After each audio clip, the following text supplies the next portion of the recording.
Hello, can you hear me all right? I can hear you great. Awesome. Hi. Great to see Hi, you again. everyone. Hi. Thanks for being here today. We're really excited to talk. And I guess if you want to just start off by introducing yourself and talking about, where you work and what your role is there. Sure. So, hi, everyone. I am Efrain Ayala. I am the Global Diversity and Inclusion Director within our marketing practice at Reckitt. And you may know some of our brands.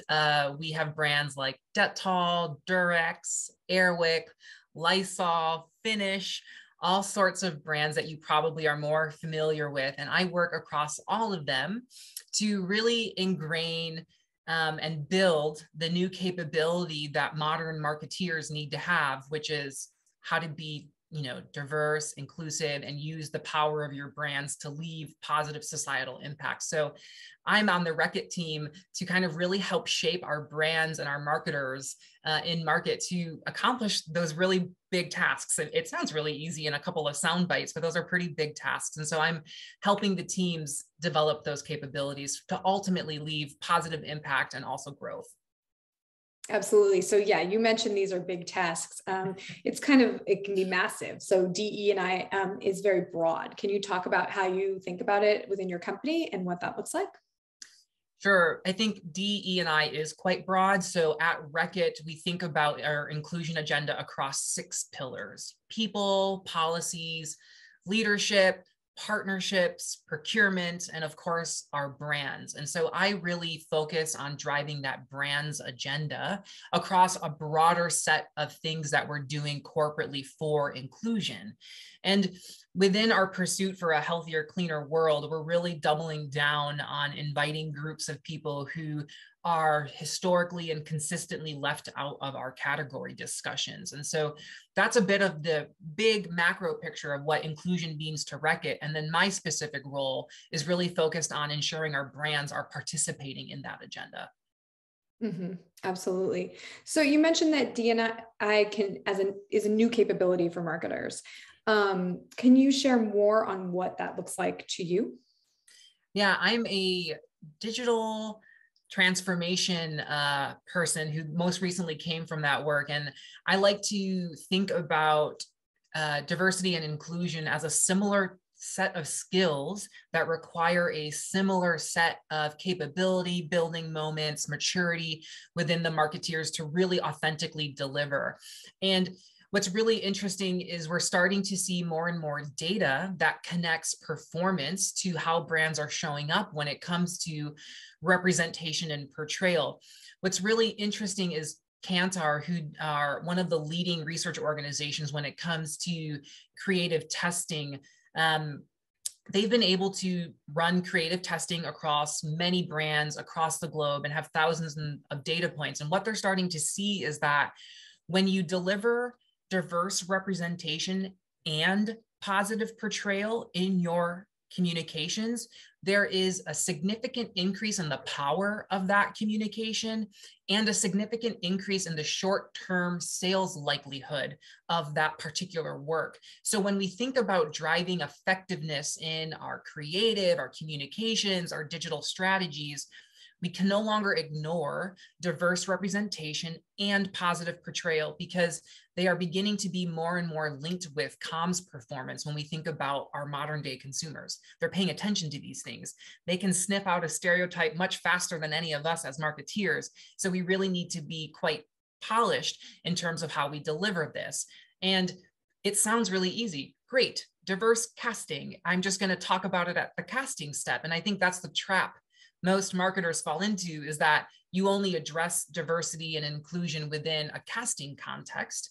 But in reality, it has to happen at every step of the creative process for it to be authentic, for it to not be seen as woke washing, if you will, which is where consumers are becoming more and more astute at picking out brands who are clearly doing, diverse casting because they feel compelled to, versus they've articulated the way in which their brand can actually drive impact with underserved or historically excluded groups. So it's a nuanced capability, just like data-driven marketing. And just think about how many data-driven marketing courses your company has put you through or that you've tried to take to really kind of grapple the opportunity. Diversity and inclusion is that next thing for the modern marketer. Mm-hmm. Absolutely. So it's such an interesting perspective, the way you're bringing together digital and looking at data-driven marketing to the DE&I conversation, because I don't feel like I hear that from a lot of brand marketers, or maybe certainly the brands are looking at both categories, but maybe they're different departments and they're sitting in different offices, or, obviously we're all working at home right now. So, different places and maybe not meeting. Can you talk about how you are accomplishing, how you are, how you bring DE&I objectives and impact goals into digital marketing and digital innovation? Yeah, I will. It's a new space. It's a new frontier for a lot of marketers, and a lot of the existing tools will really help teams who are developing TV commercials, because Kantar link testing typically is addressing TV commercials or big splashy assets where you're really making a conscious big effort to stand out.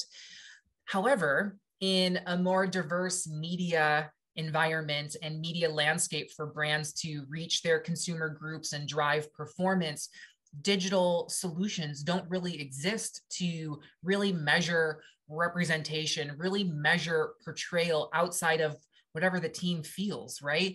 And if the team that's working on the digital assets are collectively holding an unconscious bias, it's going to become applied in the work.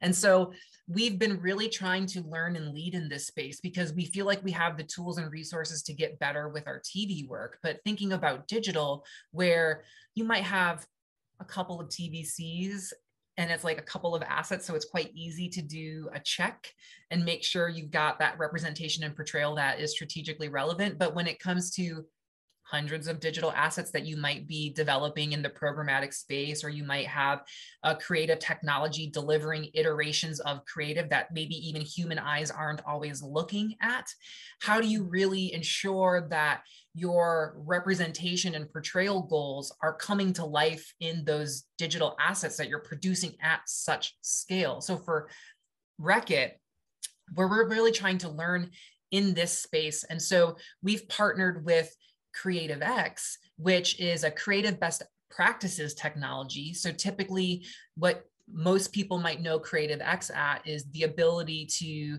look at a piece of digital creative and make sure that the key creative principles are being met, and reporting on that, or even preventing anything that doesn't meet creative best practice to go live.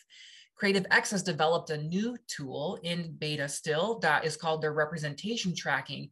And it applies a similar approach where it's using an AI to scan what's happening in the ad, but to measure out representation across age, gender, and skin tone, but also the portrayal of those three groups, right? So what do you cast those people in?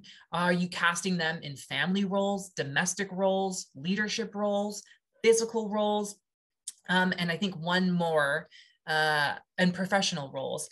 And so I love to talk to teams, because they're like, yeah, we're really good at D&I in our comms. Look at how diverse our casting is. And so then when I use the tool, I can say, yes, you have a lot of, let's say, skin tone diversity, but why do you always cast the professionals or the doctors as white people? You might have a bias coming through because we don't see any of your digital assets containing a doctor or a professional that has a darker skin tone.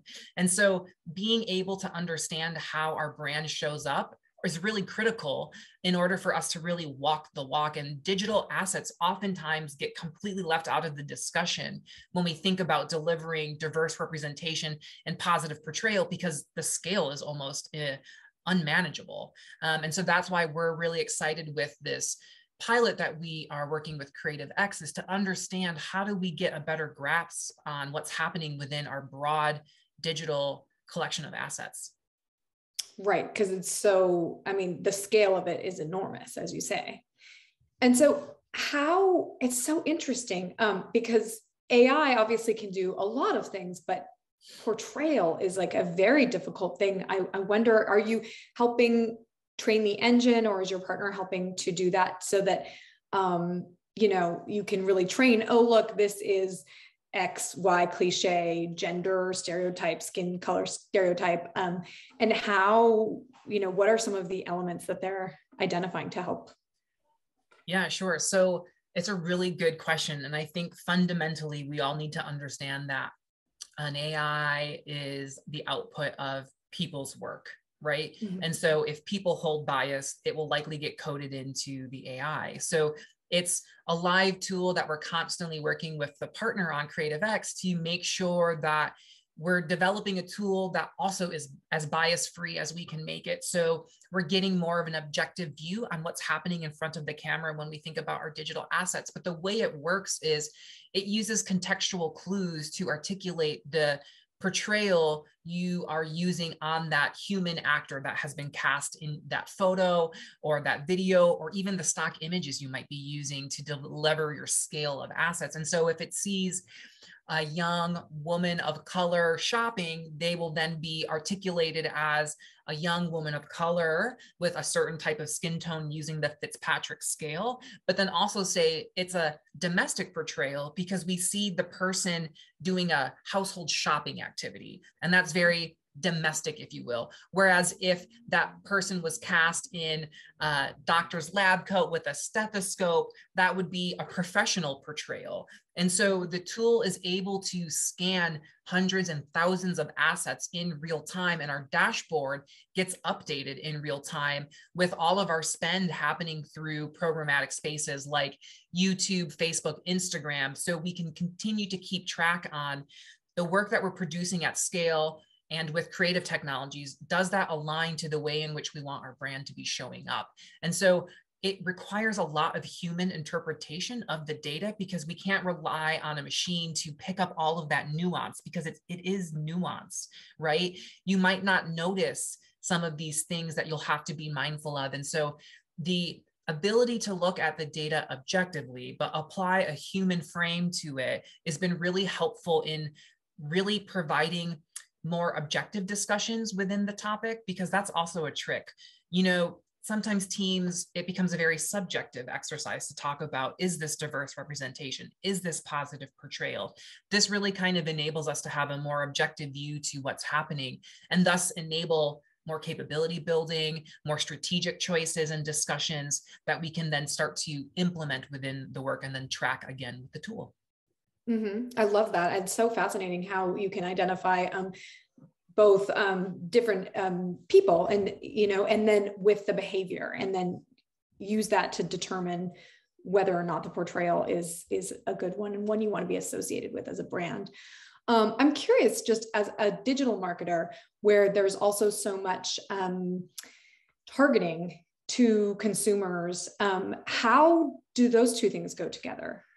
Is there a correlation in terms of how, you know, who you're targeting, because that's something brands are always talking about, and how you ensure the portrayal is diverse to everyone, no matter who you're targeting?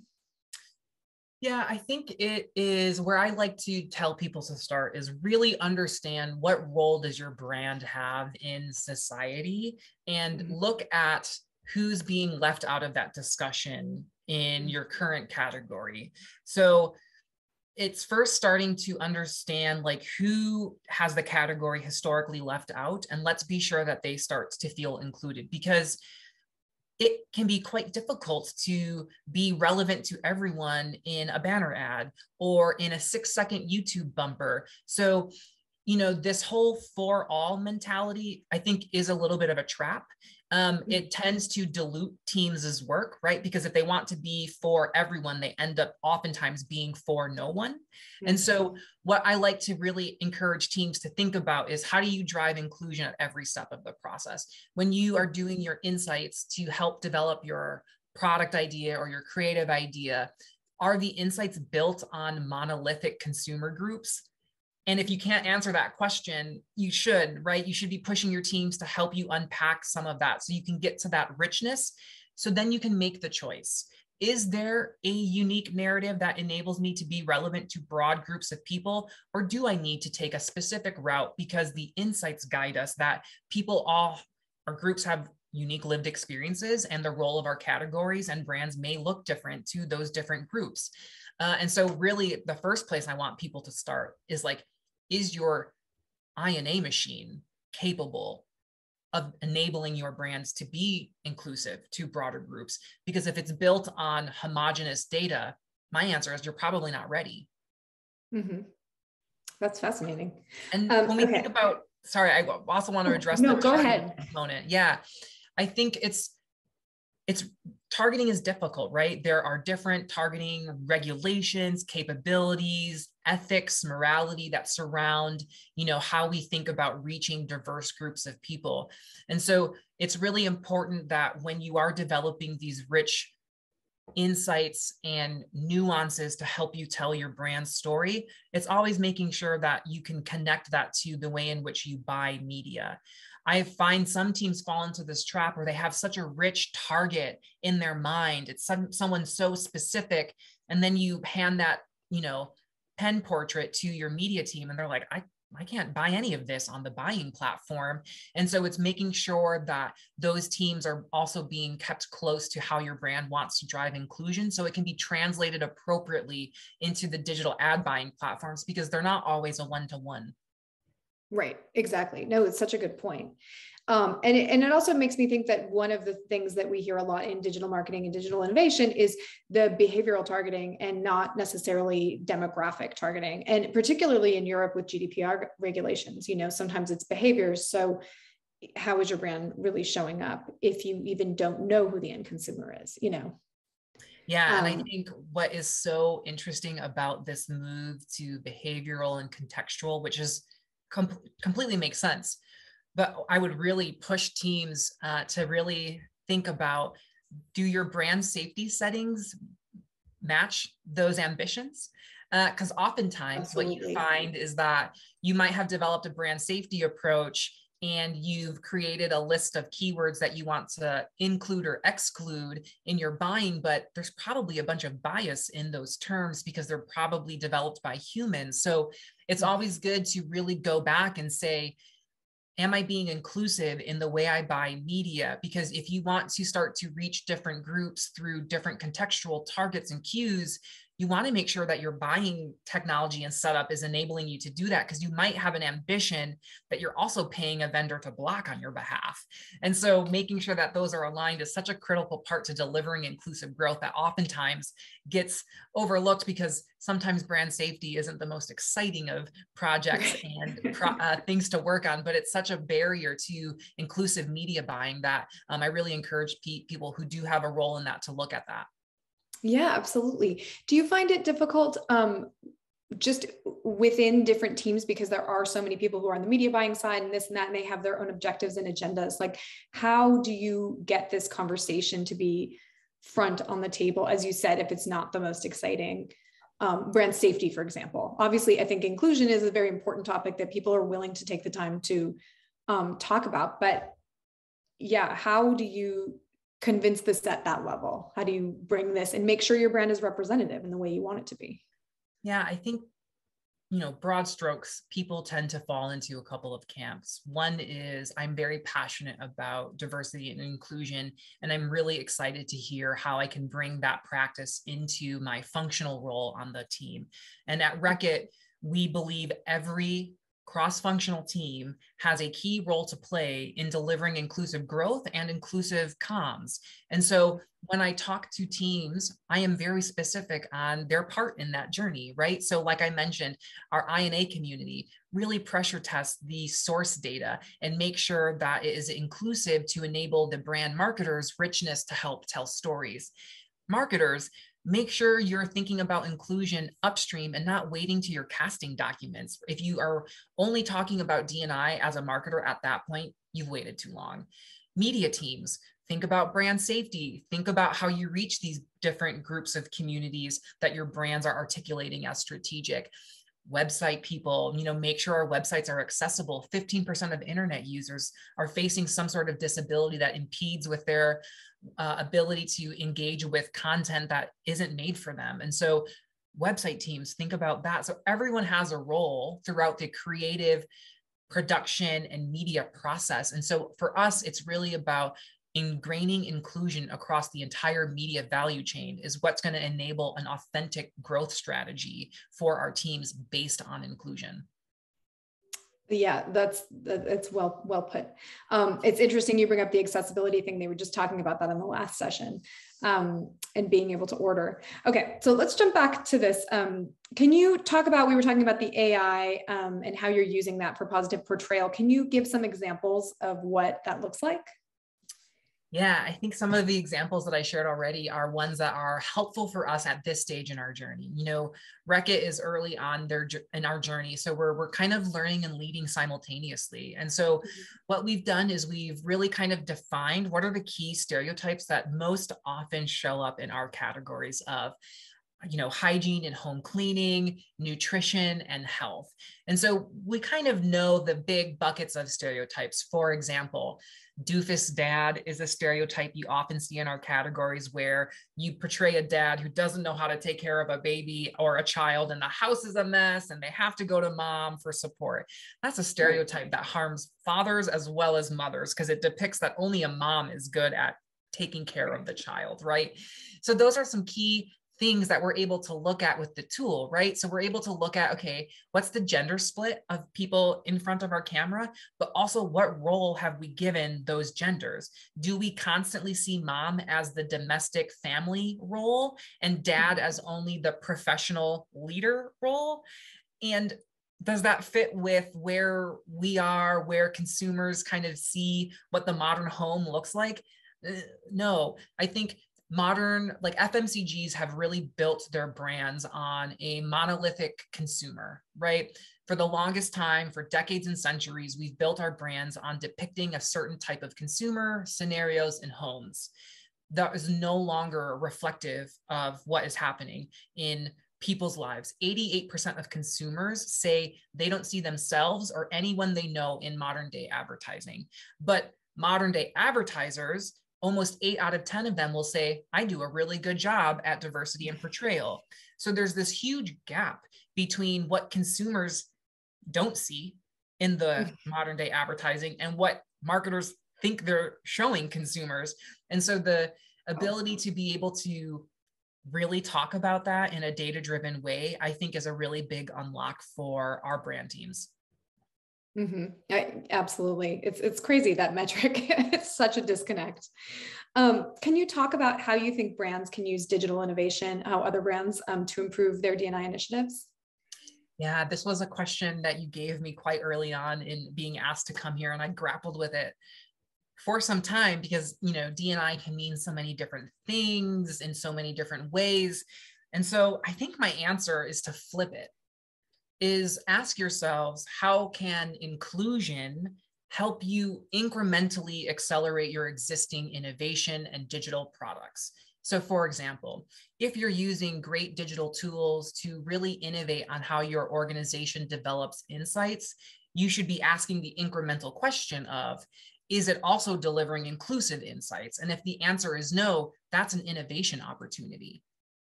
Same thing with your media practice. Is my media practice able to reach these specific groups that are key to our brand? If the answer is no, innovation opportunity, right? So I almost feel like digital innovation is something we're all passionate about. And I would instead say digital innovation won't necessarily lead to more inclusion, but instead inclusion will lead to more digital innovation. I love that. That's so perfectly said. I'm looking forward to seeing more examples of that in the marketplace and how that plays out.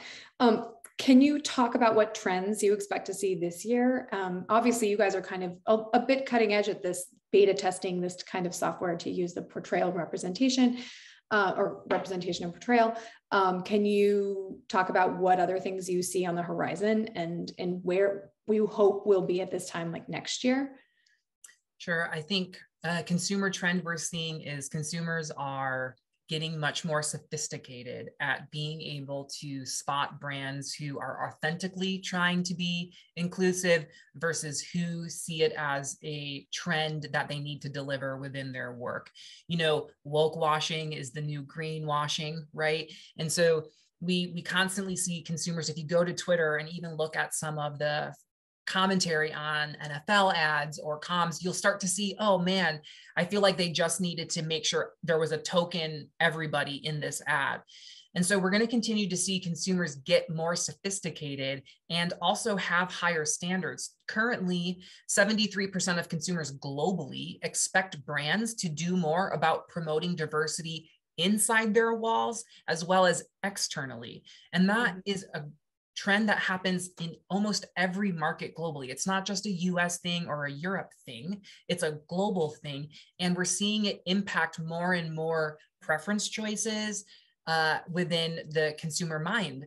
So it's going to be a growing trend. For the marketers, the trend that we're seeing based on the Kantar link meta-analysis I referenced earlier, we're seeing a delta grow between the bottom performing advertisers when it comes to representation and portrayal and the top performing advertisers when it comes to representation and portrayal. What does that mean? We know that the social landscape is constantly evolving. Just look at the last 3 years, the discourse and the awareness of the average person has dramatically increased. And so the bar is constantly moving, and brands who are paying attention and really working to nail representation and portrayal are constantly getting better at it, where the brands who aren't are constantly falling further and further behind. So that is a trend that has been seen over 2 years. And I imagine we'll continue to see it until the marketing industry really treats inclusion just like DDM several years ago, and really putting the amount of resource training and capability building behind their organization. And of course, I think we're going to continue to see brands try to figure out how to drive inclusive growth. I think every year around Cannes, we see launches of inclusive products, and then you never see them on shelves or hear about them again. I think that trend will lose steam because consumers will start to expect, oh yeah, that thing I saw that really meant a lot to me, why can't I find it anywhere? Right, exactly. I'm curious, and I'm just going to throw this at you. We've already seen, everyone's talking about the metaverse. It's already launched, and it's the next big buzzword that brands are talking about. But we've already seen that it can be a space for bias and a space. So I'm wondering if you have ideas about, as we start off in this new space, what marketers should be thinking about to not make the same mistakes they've made in other channels. Yeah, that's a really great question. I think across the board, platforms and social spaces have been a bit of a risky space for specific groups. Just look at all of the data that shows social media is actually harmful to youth. Okay. I don't think the metaverse is going to be any different, right? We have a fundamental problem we haven't ever solved on the existing online spaces. This new space, we'll have it too until it's actually being addressed.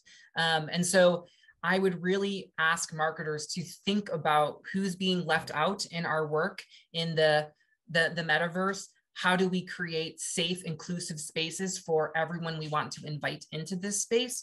But also, it's not just the marketer's job. We really need to, as an industry, continue to put pressure on platforms, technology leaders, as well as governmental leaders to really catch up to the lived experiences of people who are being harmed by these digital spaces. Absolutely. And also, as you say, the people that we work with as well, like agency partners and whatnot, because there is a decision. Marketers have the budgets and the things to work with partners that are taking the right steps for progress. Excellent. Well, thank you so much for this conversation. It was really great talking to you. I don't have any questions in our chat today, but just want to thank you for being here. And it was really enlightening and great to talk.